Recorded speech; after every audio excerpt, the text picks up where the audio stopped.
What's up, everybody? Once again, it's brand man Sean, and I got a very special snippet for you guys from an upcoming interview with an artist by the name of Amir. And why this snippet is so special is because it answers a question that so many artists have asked me. One of the strategies we talk about often on this channel is how you can leverage cover songs, but it's not just a cover song strategy. It's how Amir used a combination of cover songs and original songs, a unique $5 a day Facebook strategy, and DistroKid to build a fan base of over 30,000 monthly listeners on Spotify. And it's actually well above that. I just can't remember the number. Check this out. So tell me more about, because one of the things that baffled me, I wouldn't say baffled, but what I loved, because I didn't hear other artists talk about doing something like this. And once again, it just speaks to consistency, was your $5 a day Facebook strategy. I did that in the early days. So like I think when I spoke to you a year ago, I think that's when I was doing that. So I did that for about 3 months. Yeah. And I'm like, you know what? I'm just gonna let it run. Like people like this song. I'm just gonna let it run and see what happens. And honestly, like I kind of forgot about it and I just let it run in the background. And then after 3 months, like I did build up. When I looked back, I'm like, wow, it actually built me up a little bit of an audience and a fan base. And people were checking as I was dropping those songs every Monday. My streams on Spotify were starting to slowly creep up. And then I dropped a mashup I did of Tamia's song Into You. Yeah, I remember that one. And I mashed it with Russ's song Wife You Up. I remember that one like really exploded, you know? So like people like that one just hit all the algorithms. It went crazy. And I think it's almost at 500,000 streams now on Spotify. Oh, that brings a question to my head. So that's essentially a remix cover. I've been asked before, and this isn't really something I get into as far as some of the legality type things, but I've been asked, when you put a cover on a platform like Spotify, what does that do for you? Like, can you do that? Have you gotten any kind of strikes or anything like that? No, I haven't, because with DistroKid, the good thing is, and I would use DistroKid for any artist watching, they acquire the cover license for you, so you're covered. And keep in mind, like there's two licenses, right? You have master recording and you have song, and you have the copyright, which is the writing of the song. So I don't own the writing of the song, but I own my master, which is the version of the song that I created. Nice. So I'm allowed to use that and put it, like I'm only getting master revenue. So Spotify also pays publishing royalties to the songwriters that wrote the song, right? So they would be getting the back end royalties that way, which don't come to me because it's a cover. I didn't write the song, but I created that arrangement of it, and I created that recording. So it's hell on both sides. Like just a songwriter, now everybody who's covering my song is like, I'm dude, there's tons of covers on Spotify. Like there's artists who only have covers on Spotify. It's just you just have to buy the license, right? You can do it through DistroKid, and there's a company called Louder. You can do it through them.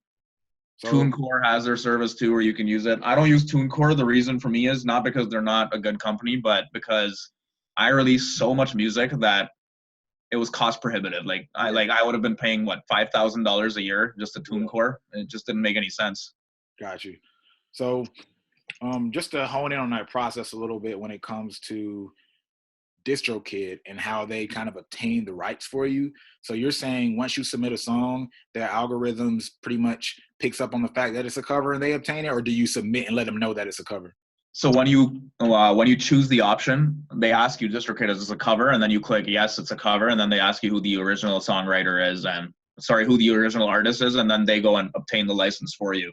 So I like that better because it's less work for me. Now I don't have to use a third party to go get a license. Yeah. You can buy a license yourself. You can just go to louder.com and buy one.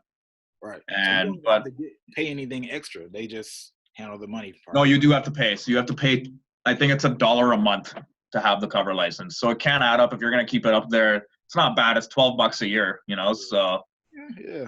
Nice. For the service they're providing, like now you have peace of mind, right? You don't have to worry about getting a license and worrying about all that. I'd rather just pay the $12 and not worry.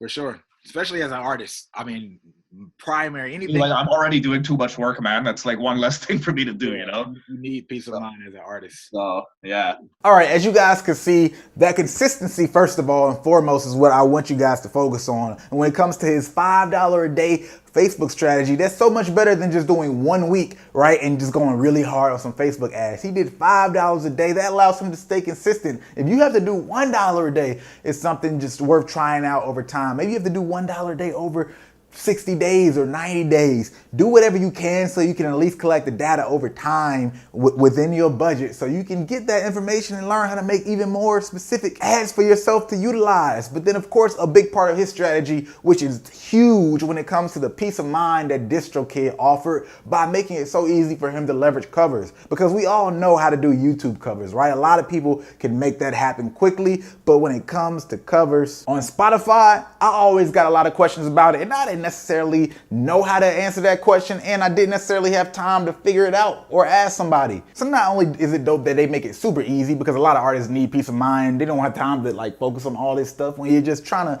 you know, be an indie and grind your way up into a better situation. But it's also relatively inexpensive. Amir even mentioned that in his interview, saying, you know, if he was using TuneCore, it would have been cost prohibitive for his particular strategy. And with all that being said, a lot of people have been telling me for a minute, yo, Brandwin, you should do a podcast. You should do a podcast. And I'm strongly considering it in some form of fashion. And I decided that if it happens, it will definitely happen on DistroKid. I actually already have an account and I'm feeling my way through the system. And with all of the good things I've heard about it and knowing so many people who are using it, I felt comfortable to go ahead and get a discount code for you guys and offer it up to you all for 7% off your first year of membership with DistroKid. Now, if you already have DistroKid, great, all well and fine. I would actually love if you provide your commentary and experience with it in the description below. But if there's something you want to check out, then you can check it through the link in the description below to get that 7% off.